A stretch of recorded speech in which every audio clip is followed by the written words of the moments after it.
عام پاکستانی بھی جنرلوں سے سوال کر رہا ہے، ججوں سے سوال کر رہا ہے، وہی سوال جمشید دستی نے ان سب سے کیے ہیں، اور جمشید دستی کی آواز سوشل میڈیا کے ذریعے کروڑوں لوگوں تک پہنچ گئی ہے۔ اسی اپنی گفتگو میں جمشید دستی نے آصف علی زرداری کا ذکر کرتے ہوئے کہا کہ ایوان صدر میں امریکہ کے کتے بیٹھے ہوئے ہیں۔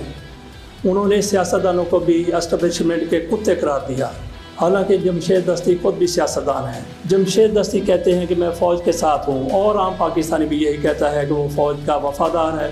عام پاکستانی بھی فوج کی قدر کرتا ہے، فوج کو سلام کرتا ہے۔ جمشید دستی نے لیکن یہ بھی کہا ہے کہ میں فوج کے تو ساتھ ہوں، فوج کا میں احترام کرتا ہوں، لیکن میں جرنیلی ایجنڈے کے ساتھ نہیں ہوں۔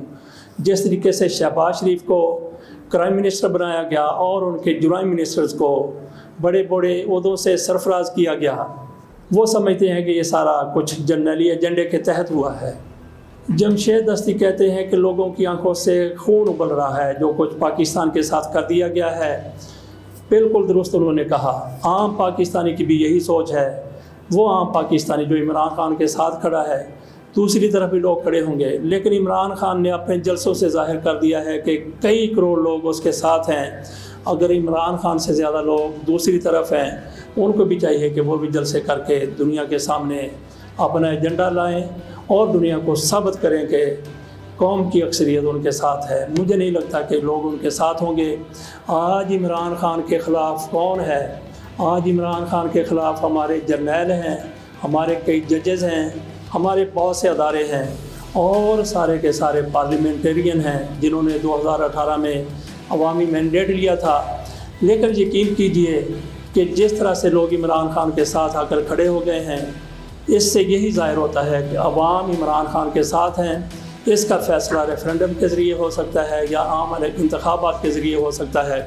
تو جہاں تک فوج کا تعلق ہے، فوج کی ہر پاکستانی عزت کرتا ہے، فوج کے ساتھ کھڑا ہوا ہے، لیکن چند ایک کردار فوج میں ہیں جو فوج کو بدنام کرنے کے لیے ایسے کام کر جاتے ہیں کہ لوگوں کی انگلیاں فوج کی طرف اٹھنا شروع ہو جاتی ہیں۔ ایسا ہی آج کل بھی ہو رہا ہے۔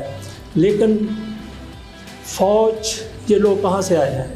پاک فوج کی تعداد 7 لاکھ ہے۔ یہ لوگ کہاں سے آئے ہیں؟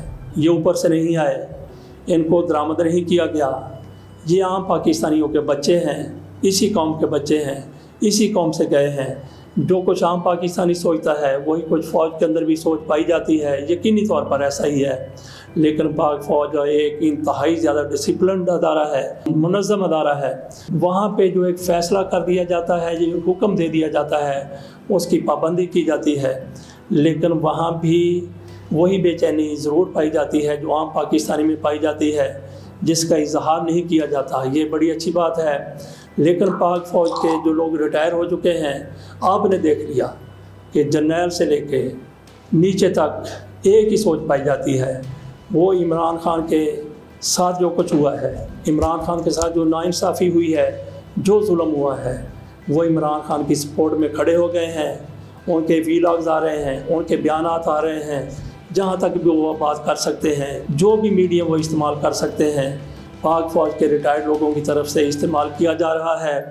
اور چند کردار جو عمران خان کو اقتدار سے الگ کرنا چاہتے تھے، ان کی طرف سے ایسے جرنیلوں پر جن کو چند عرصہ قبل پاک فوج کا ترجمان کہا گیا تھا، ان کی وہ ترجمانی ختم کر دی گئی ہے۔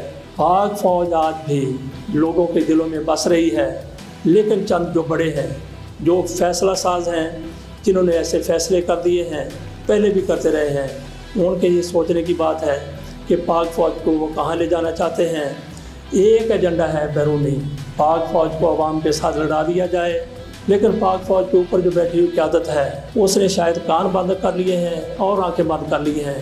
جس کا عوام کی نبض پر ہاتھ ہونا چاہیے، وہ پتہ نہیں کہ وہ نبض پر ہاتھ نہیں ہے۔